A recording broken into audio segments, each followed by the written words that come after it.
Hello everyone, এইটো ভিডিঅ'ত আমি ত্ৰিকোণমিতিৰ কিছুমান ফাংচনৰ কেনেকৈ ভ্যালু নিৰ্ণয় কৰা হয় মান নিৰ্ণয় কৰা হয় সেই বিষয়ে আমি শিকিম। যেনে যদি ভ্যালু 10 ধৰা হ'ল 30 ৰ মানটো আমি জানোৱে, কিন্তু যদি এনেকুৱা ভ্যালু থাকে যে sin 120 tan 135 বা cos 210 তেনেহ'লে এইবিলাকৰ ভ্যালু কেনেকৈ নিৰ্ণয় কৰিব পাৰি সেই বিষয়ে আমি আলোচনা কৰিম। গতিকে আহক আজি আমি পলম নকৰাকৈ আজিৰ ভিডিঅ'টো আৰম্ভ কৰোঁ। সো তাৰ বাবে আমি প্ৰথমতে জানিব লাগিব যে 10ৰ চুকৰ বিষয়ে জানিব লাগিব। 0 ডিগ্ৰী, 90 ডিগ্ৰী, 180 ডিগ্ৰী আৰু 270 ডিগ্ৰী। সো প্ৰথম 0 ডিগ্ৰী অথবা 360 ডিগ্ৰী। 0ৰ পৰা 90 ডিগ্ৰীলৈকে যিবিলাক মান আছে সেই মানবিলাক পোৱা হয় প্ৰথম চুকত। দ্বিতীয় চুকত 90ৰ পৰা 180 লৈকে ভ্যালুবিলাক পোৱা যায়। তৃতীয় চুকত 180 ডিগ্ৰীৰ পৰা 270 ডিগ্ৰীলৈকে মানবিলাক পোৱা যায়। আকৌ চতুৰ্থ চুকত 270 ডিগ্ৰীৰ পৰা 360 ডিগ্ৰীলৈকে মানবিলাক পোৱা যায়।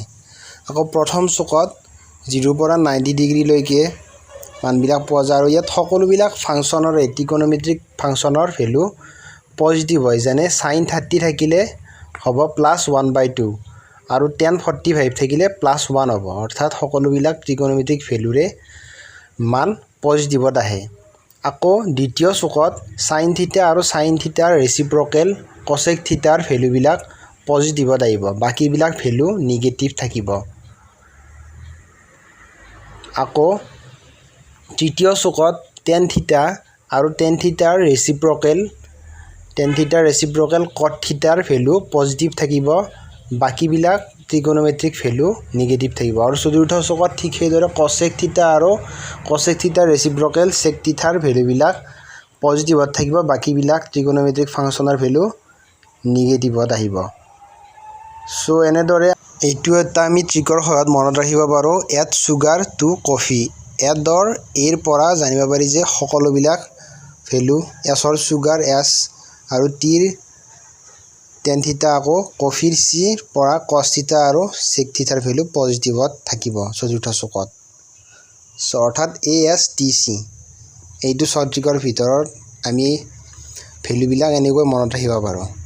ইয়াৰ বাহিৰেও আমি আৰু এটা কথা মনত ৰাখিব লাগিব যে sin θ টো cos θ লৈ সলনি হয়, আকৌ cos θ টো sin লৈ সলনি হয়, sec θ টো cosec θ লৈ সলনি হয়, cosec θ টো sec লৈ সলনি হয়, tan θ টো cot θ লৈ সলনি হয় আৰু cot θ টো tan লৈ সলনি হয়। এইটো তেতিয়াই সলনি হ'ব যেতিয়া ভ্যালুবিলাক 90 ডিগ্ৰী আৰু 270 ডিগ্ৰীৰ আশে-পাশে থাকিব। তেতিয়া অনুপাতবিলাক সলনি হ'ব, ত্ৰিকোণমিতিক ফাংচনবিলাক ইণ্টাৰচেঞ্জ হ'ব। অৰ্থাৎ যদি sin 120 মান এটা আমি লওঁ, sin 120 মানে sin 120ৰ ভ্যালুটো 90 ডিগ্ৰীৰ পৰা 180ৰ ভিতৰত থাকিব, অৰ্থাৎ দ্বিতীয় চুকত থাকিব, ছেকেণ্ড কোৱাড্ৰেণ্টত। গতিকে sin θ, যিহেতু দ্বিতীয় চুকত sin θ ৰ ভ্যালু পজিটিভ হয়, গতিকে sin 120ৰ মান পজিটিভত আহিব, অৰ্থাৎ প্লাছ চিন দিব লাগিব। আকৌ 120টোক আমি 90 + 30 এনেদৰে লিখিব পাৰোঁ, অৰ্থাৎ sin 90 + 30। আৰু আমি জানো যে ভ্যালুবিলাক 90 আৰু 270ৰ আশে-পাশে থাকিলে এইটো অনুপাতবিলাক ইণ্টাৰচেঞ্জ হয়, ফাংচনবিলাক ইণ্টাৰচেঞ্জ হ'ব, অৰ্থাৎ sin θ টো cos θ হৈ যাব, অৰ্থাৎ cos 30 হৈ যাব। sin 120ৰ ভ্যালু cos 30 হৈ যাব। সো এনেদৰে আমি মানবিলাক নিৰ্ণয় কৰিব পাৰোঁ। অৰ্থাৎ sin 120ৰ ভ্যালু আমি পাম +√3/2, অৰ্থাৎ যিহেতু আমি cos 30 পাইছিলোঁ, cos 30ৰ পৰাই আমি ভ্যালুটো সহজতে উলিয়াব পাৰিম +√3/2। নেক্সট আহিল tan 330। tan 330ৰ ভ্যালুটো আমি 270 ডিগ্ৰী আৰু 360 ডিগ্ৰীৰ ভিতৰত থাকিব, অৰ্থাৎ চতুৰ্থ চুকত থাকিব, অৰ্থাৎ ফ'ৰ্থ কোৱাড্ৰেণ্টত আমি ইয়াৰ ভ্যালুটো পাম।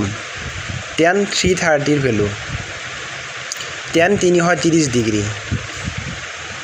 সো এই চতুৰ্থ চুকত cos θ আৰু sec θ হে পজিটিভ, বাকী সকলোবিলাক ফাংচন নিগেটিভ।